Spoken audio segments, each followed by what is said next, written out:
Imunologia de transplantes.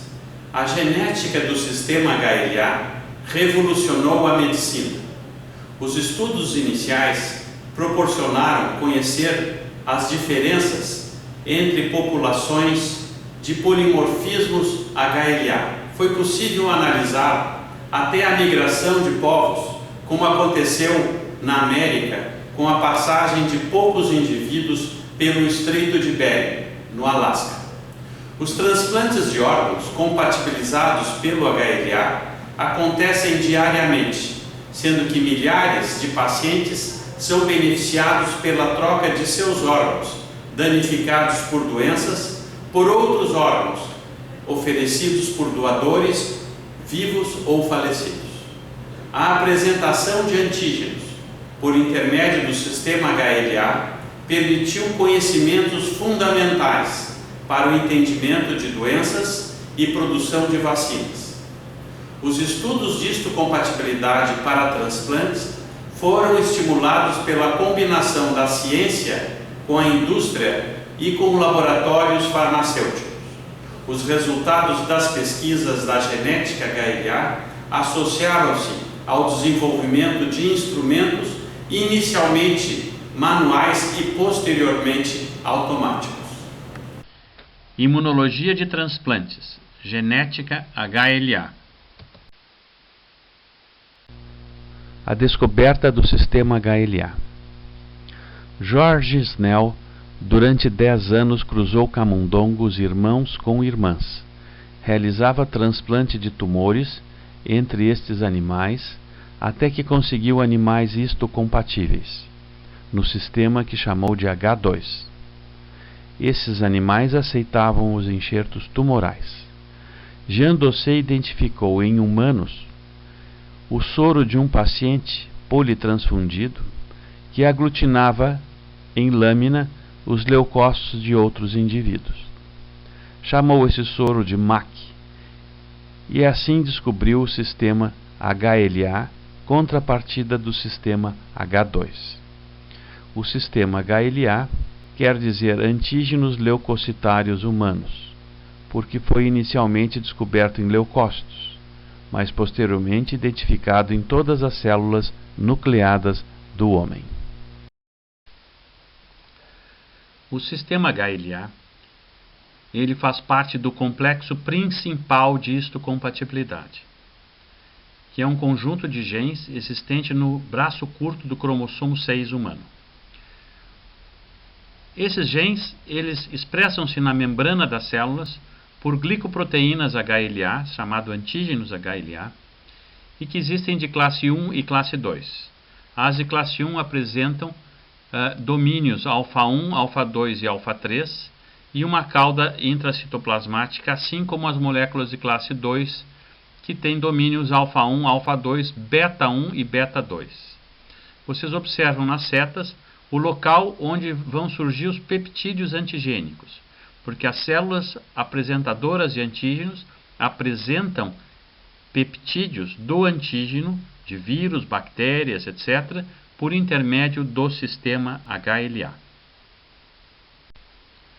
Podemos observar no braço curto do cromossomo 6 a região HLA, ou complexo principal de histocompatibilidade, e que é dividido em genes de classe 1, onde nós temos os locos A, B, C, genes de classe 2, os locos HLA, DR, DQ e DP, e genes de classe 3 que não têm genes HLA, tem genes de grupo sanguíneo, do sistema do complemento, etc.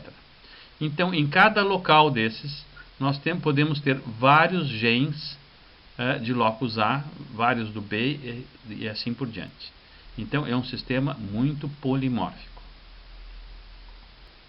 O sistema HLA, então, é representado por diversos locos no cromossomo 6 e cada loco com diferentes alelos. Cada pessoa apresenta um cromossomo materno e outro paterno e, portanto, alelos de origem materna e de origem paterna. O conjunto de alelos no mesmo cromossomo nós denominamos haplótipo. Então, em branco, nós temos a representação de um cromossomo 6 de um indivíduo que apresenta o haplótipo A2B7 de origem materna e o haplótipo A3B5 de origem paterna. Ao lado, a representação esquemática de uma molécula HLA com o peptídeo antigênico em vermelho, que será apresentado aos linfócitos T. Então, as moléculas HLA de classe 1, aqui representadas, a da direita com os domínios alfa-1, alfa-2, alfa-3 e a molécula de beta-2 microglobulina, e vocês veem em marrom um peptídeo, né? Que é o peptídeo antigênico que será expresso, será apresentado ao sistema imunológico do indivíduo. Ao lado esquerdo nós temos algo semelhante, vocês observam o peptídeo em marrom mais disponível e é apresentado aos linfócitos T, e a beta-2 microglobulina está praticamente escondida na parte atrás da molécula. Os resíduos polimórficos identificam as moléculas HLA. Então, na realidade, são aminoácidos que existem naquela região mais exposta da molécula e que estimula muitas vezes a produção de anticorpos. Observem que temos dois antígenos HLA, o A2 e o A68, que são muito parecidos, apresentando praticamente os mesmos resíduos polimórficos que tornam essas moléculas semelhantes. A importância dos resíduos define os diversos antígenos HLA. Esse sistema é muito polimórfico pelo fato de existirem muitos resíduos diferentes. Quando transplantam-se órgãos, esses resíduos estimulam a produção de anticorpos pelo receptor contra os resíduos do doador. Então, aquelas moléculas amarelas anteriores que são expostas e podem estimular a produção de anticorpos, resultando na rejeição imunológica aos transplantes. A segregação HLA ela acontece de forma mendeliana clássica. Então, a herança HLA, 25% dos irmãos são indivíduos totalmente idênticos, aqueles então que nós gostaríamos de que os transplantes acontecessem entre eles, e 25% são totalmente diferentes. Então, são indivíduos como os irmãos F2 e F3 na figura, que apresentam os HLAs totalmente diferentes. E um transplante entre eles é como se fosse um transplante entre doador não relacionado, HLA não idêntico. 50% dos indivíduos são parcialmente idênticos. Então, nesta família, nesse heredograma, nós temos indivíduos, todas as representações possíveis dos filhos, sendo que o próximo filho seria HLA idêntico a um dos outros. Genética mendeliana clássica, polimorfismo acentuado, temos muitos alelos. É um sistema codominante, que quer dizer que os filhos herdam sempre, expressam alelos HLA de paternos e maternos. A recombinação acontece em 1%, cerca de 1% dos indivíduos apresentam recombinações, ou seja, um antígeno de um locus pode recombinar com outro. E existe o desequilíbrio de ligação. O desequilíbrio de ligação é algo muito simples. Por exemplo, o conjunto A1B8 DR3 é um conjunto tipicamente caucasoide, branco. Ele existe numa frequência alta, muito mais alta do que o esperado pelas combinações ao acaso. Então, nós podemos estudar genética também de populações por intermédio dos desequilíbrios de ligação. Aqui nós vemos uma tabela com as frequências da nossa população dos locos A, B e DR. Frequências que observem o A2 em amarelo é o alelo antígeno mais frequente. Quando eu falo em antígeno, estou falando em proteína. Quando eu falo em alelo, estou falando ao nível molecular do DNA. Então, é um alelo ou antígeno muito frequente, o mais frequente de todos. O B27 amarelo é um antígeno que está ligado a uma doença chamada espondilite anquilosante ou síndrome de Reiter, são artrites. Ele é presente em 4,6% da população, enquanto que num doente com espondilite anquilosante, ele é presente o B27 em quase 95% dos pacientes. O loco C da nossa população, aqui representado, vocês podem observar em amarelo C0602, que é um alelo que está muito frequente em pacientes com psoríase, em 20% dos pacientes com psoríase, contra 2,8% das pessoas normais. Então vocês observem que já existem alelos HLA que são mais representados em certas patologias. Realizamos uma expedição ao Amazonas para estudar os índios ticunas. Como a população indígena surgiu na América? Certamente passaram pelo Estreito de Bering no Alasca, sendo originários de povos orientais mongóis. O barco Igaraçatuçuá, que serviu de moradia e laboratório para os pesquisadores. Observem as índias ticunas com os dentes afilados para parecer com a piranha e a fisionomia oriental decorrente da migração desses povos pelo Estreito de Bering. E as frequências genotípicas dos alelos HLA, dos antígenos HLA, nessa época nós fazíamos por sorologia os testes e não por DNA. Os antígenos A2, 19 e 24 são muito frequentes. Praticamente os índios só têm 3 alelos por loco HLA, mostrando que eles não são tão polimórficos como os caucasoides e os negros.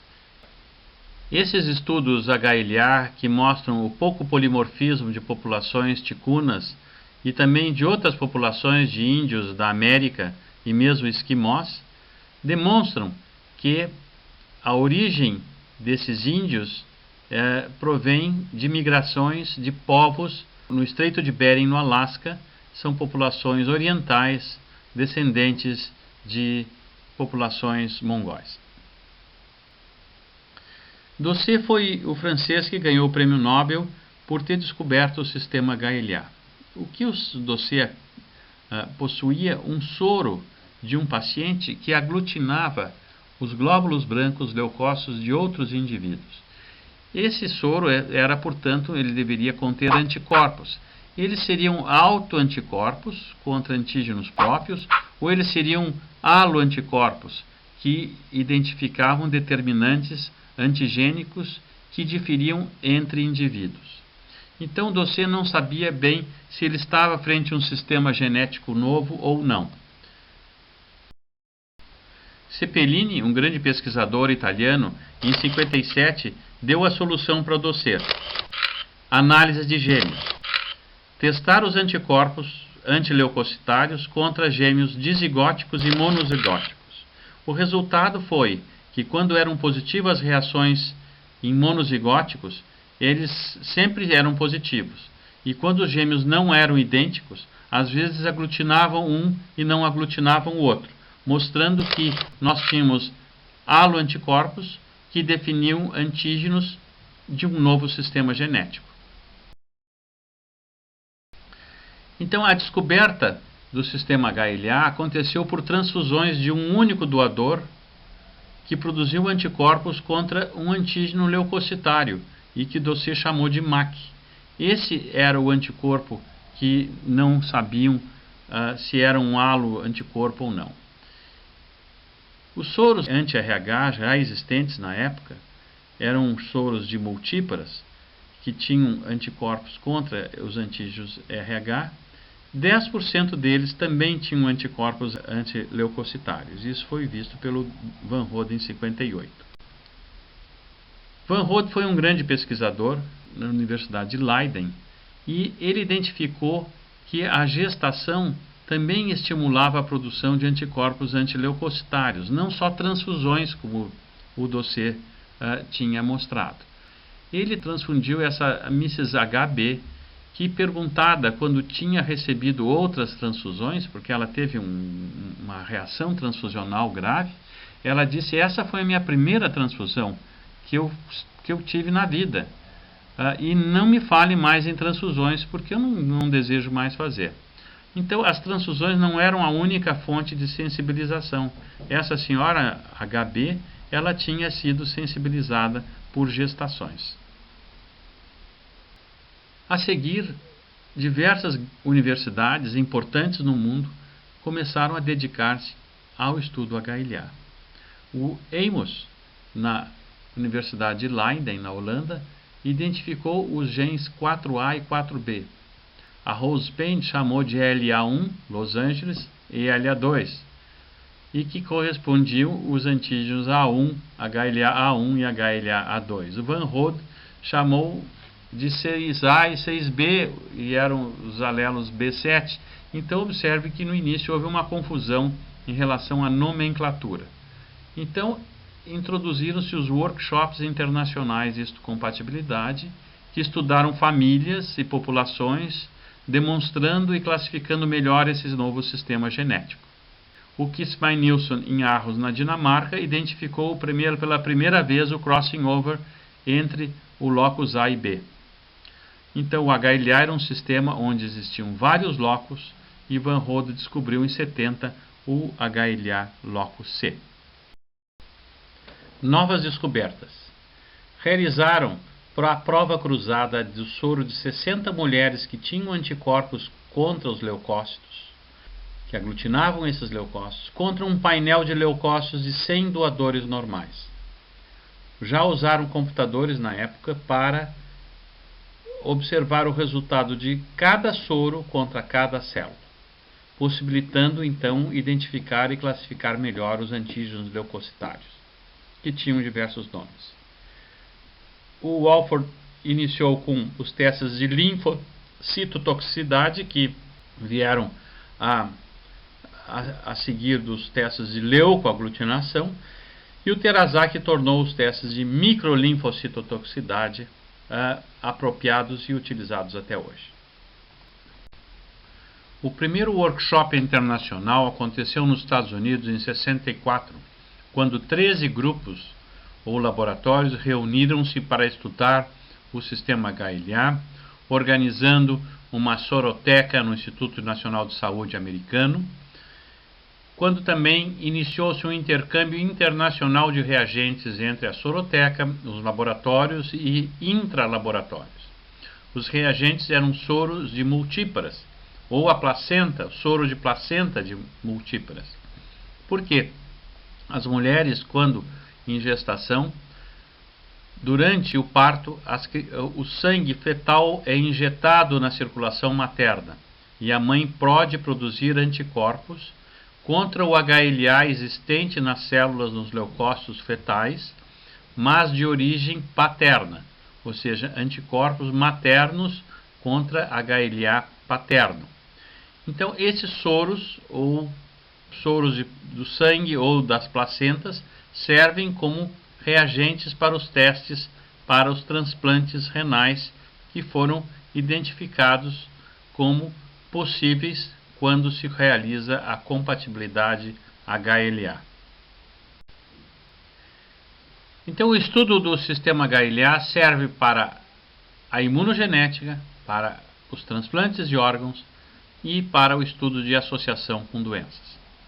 Na imunogenética, nós podemos estudar populações, a apresentação de antígenos, defesa anti-infecciosa, e os transplantes nós temos a tipagem, HLA de doador e receptor, a prova cruzada para verificar a presença de anticorpos existentes na circulação contra o doador, e a associação com doenças, onde nós temos algumas doenças que com alta frequência do mesmo sistema HLA.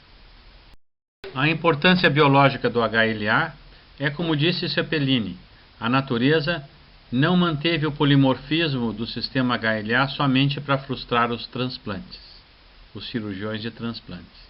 Então existe uma importância biológica desse sistema. E a importância é a apresentação dos antígenos. Os antígenos são processados no interior das células dos macrófagos e apresentados na superfície da célula pelas moléculas HLA. Então, as células apresentadoras de antígenos, as APCs, apresentam no HLA, apresentam esses peptídeos antigênicos. O HLA de classe 1 apresenta antígenos, peptídeos endógenos, por exemplo, vírus, Mycobacterium tuberculosis, peptídeos da tuberculose, para os linfócitos T, CD8. Já os antígenos de classe 2 apresentam antígenos exógenos para os linfócitos CD4. Então, vocês observam que é de grande importância a apresentação de antígenos para a manutenção da vida. Sem essa apresentação, nós não nos defenderíamos dos agentes infecciosos. Então, aqui a interação entre o complexo principal de histocompatibilidade, que é o sistema HLA, e a célula T. Então, observem à esquerda que nós temos o linfócito T embaixo, a célula T CD8, com o receptor de célula T em azul, que está reconhecendo um peptídeo antigênico em roxo apresentado pela molécula HLA de classe 1 que está numa célula apresentadora de antígeno, uma célula alfa. Então, vocês observem que o peptídeo roxo está sendo apresentado ao linfócito TCD8, que vai, então, depois multiplicar-se para tentar destruir o antígeno. Já ao lado direito, uma célula apresentadora de antígeno, por intermédio de peptídeos de classe 2, apresentando em roxo o antígeno ao linfócito para as células TCD4. Então, a interação é facilitada pelos correceptores em vermelho que existem nas moléculas CD4 e CD8. Quando a via endógena é requerida, quando as células são infectadas por uma bactéria intracelular, por uma infecção viral, por parasitas intracitoplasmáticos, por células tumorais. O processamento dos antígenos pela via endógena acontece quando a célula é infectada, à esquerda, por os agentes infecciosos, por exemplo, vírus. Eles são fagocitados por uma célula apresentadora de antígeno, um macrófago. Ele é processado, esses vírus ou micobactérias, esses agentes infecciosos são processados no retículo endoplasmático, e vai ser complexado nas moléculas de HLA. Essas que também podem ser chamadas de complexo principal de histocompatibilidade, então formam uma vesícula que carrega essa molécula HLA com o peptídeo processado já, um pedaço daquele antígeno inicial, e ele vai localizar-se na superfície da célula. Então, essa célula está apresentando uma molécula antigênica, o peptídeo em azul, para uma célula T que venha a reconhecer este antígeno. Então, esses dois pesquisadores que vocês veem recebendo o Prêmio Nobel de 96, eles descobriram exatamente o que nós chamamos de restrição do complexo principal de histocompatibilidade, por intermédio do HLA. Então, as células, os macrófagos que apresentam os peptídeos em vermelho por moléculas HLA de classe 1, para as células T citotóxicas, eles, então, esta é um tipo de resposta. O T citotóxico, CD8, reconhece o HLA por intermédio apresentado pelas moléculas de classe 1. Já as células T helper reconhecem os peptídeos antigênicos vermelhos nas moléculas de HLA de classe 2. Então, assim que existe a resposta imunológica que é específica. A célula T citotóxica reconhece determinados peptídeos e a célula T helper outros. Devemos lembrar que nós temos células de memória.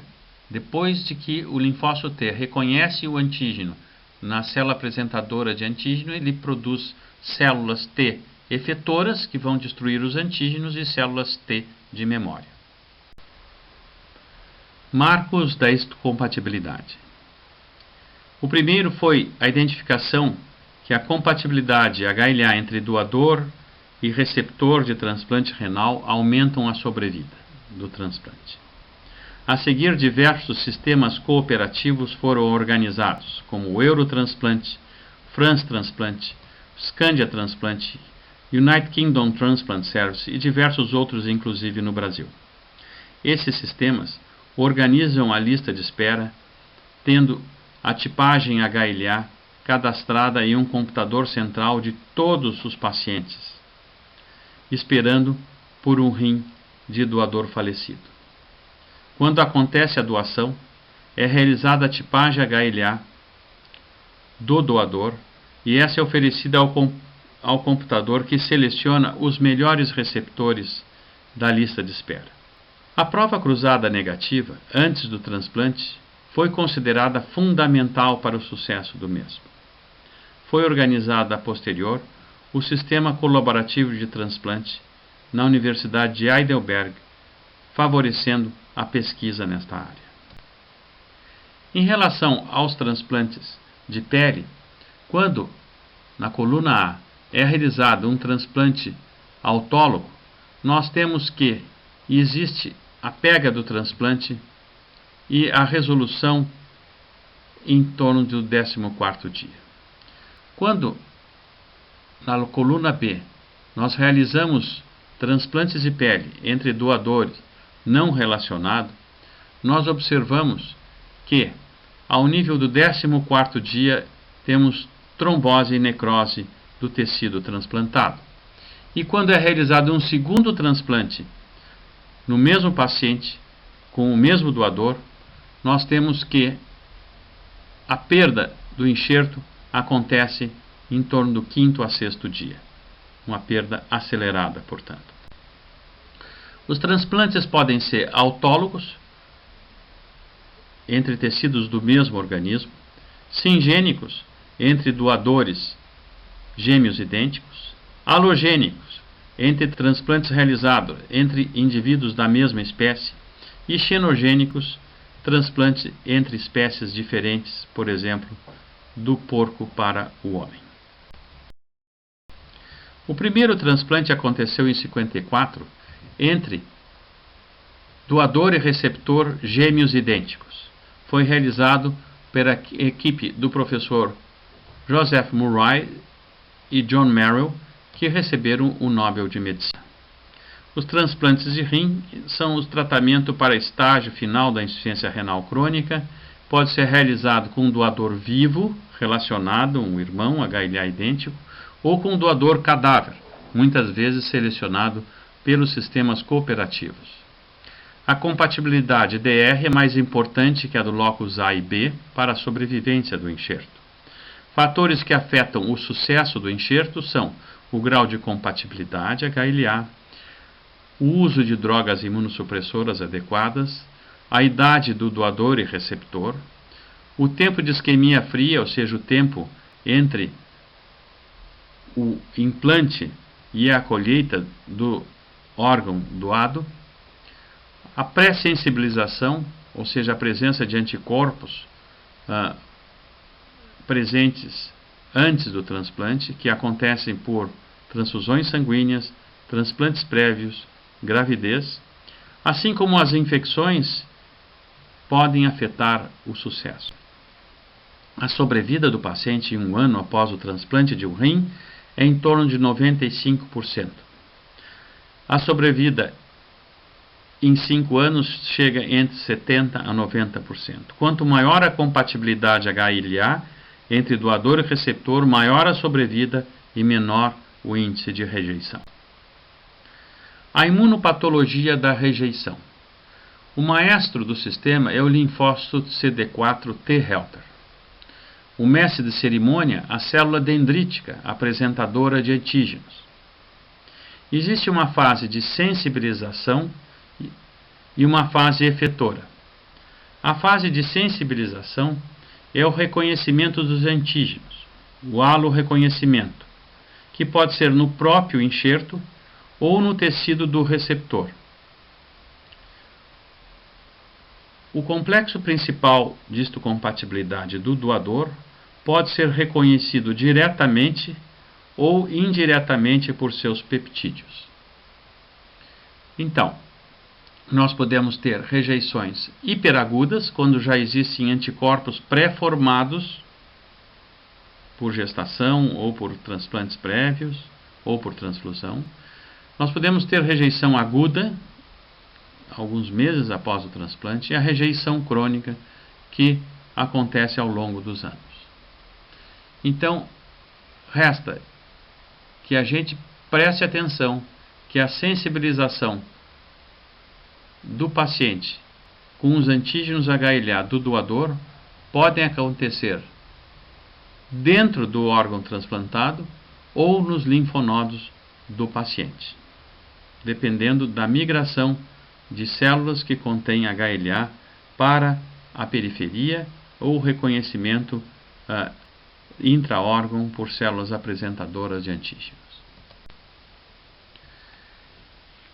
A rejeição desenvolve-se das seguintes maneiras. A via direta, quando células apresentadoras de antígeno do doador são apresentadas a linfócitos T citotóxicos ou T helper CD8 e CD4 do receptor, sendo que essas células identificam na célula apresentadora de antígeno os antígenos HLA do doador, iniciando-se um processo de rejeição com estímulo aos linfócitos T citotóxicos a serem ativados. A célula T helper produz citocinas que ativam linfócitos B a produzirem anticorpos anti-HLA, ativam macrófagos a realizarem hipersensibilidade retardada. A via indireta acontece quando os antígenos HLA do doador são reconhecidos pelas células apresentadoras do próprio receptor, e estas apresentam aos linfócitos T helper, que estimulam então a reatividade anti-HLA, com a produção de anticorpos e de imunidade citotóxica. O CTS organizou então os transplantes renais de uma maneira que cerca de 200 mil transplantes podem ser analisados de 85 até 2004, observando que o HLA idêntico, irmãos HLA idênticos, têm uma sobrevida bem superior aos com um haplótipo de diferença relacionados e aos doadores cadáver. A compatibilidade ABDR, quando existe total a compatibilidade, é superior à sobrevida do enxerto quando existe uma ou mais incompatibilidades. Este é praticamente o mesmo slide que mostra que em 10 anos 7.595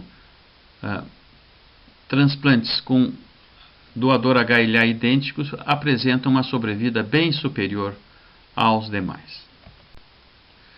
Todos os transplantes de órgãos realizados de 85 a 2007 mostram que os transplantes de rim, fígado, coração apresentam resultados melhores em 10 anos do que os com pâncreas, pulmão e coração-pulmão. Os transplantes de fígado iniciaram em 1967, sendo importantes para os casos de insuficiência hepática terminal, especialmente na cirrose.